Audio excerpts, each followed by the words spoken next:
బీహార్లోని గయాలో దారుణం జరిగింది. కేంద్ర మంత్రి జితన్ రామ్ మాంఝీ మనవరాలని భర్తే హత్య చేశాడు.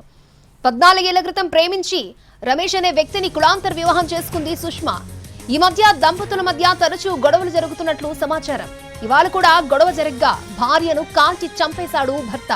ఆ తర్వాత ఇంటి నుంచి పారిపోయాడు. కేసు నమోదు చేసి దర్యాప్తు చేస్తున్నారు పోలీసులు. బీహార్లోని గయా జిల్లా టెటువా గ్రామంలో ఉంటున్నారు సుష్మా దంపతులు. రమేష్ ట్రక్ నడుపుతూ జీవనం సాగిస్తూ ఉండగా సుష్మాదేవి వికాస్ మిత్రగా పనిచేస్తున్నారు. వీరికి 2 పిల్లలున్నారు. మధ్యాహ్నం 12 గంటల టైంలో దంపతుల మధ్య గొడవ జరిగినట్లు తెలుస్తోంది. ఆ టైంలో ఇంట్లో పిల్లలు, సుష్మా సోదరి ఉన్నారు. రమేష్ ఒక్కసారిగా తుపాకీ తీసుకుని సుష్మాదేవిపై కాల్పులు జరిపాడు. ఈ ఘటనలో సుష్మా అక్కడికక్కడే మరణించినట్టు సమాచారం.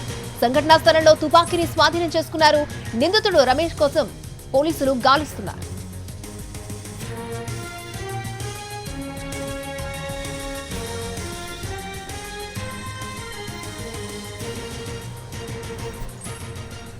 బీహార్లోని గయాలో దారుణం చోటు చేసుకుంది. కేంద్ర మంత్రి జితన్ రామ్ మాంఝీ మనవరాలని భర్తే హత్య చేశాడు.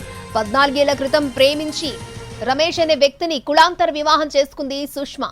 ఈ మధ్య దంపతుల మధ్య తరచుగా గొడవలు జరుగుతున్నట్టు సమాచారం. ఇవాళ కూడా గొడవ జరిగ్గా భార్యను కాల్చి చంపేశాడు భర్త. ఆ తర్వాత ఇంటి నుంచి పారిపోయాడు. కేసు నమోదు చేసి దర్యాప్తు చేస్తున్నారు పోలీసులు.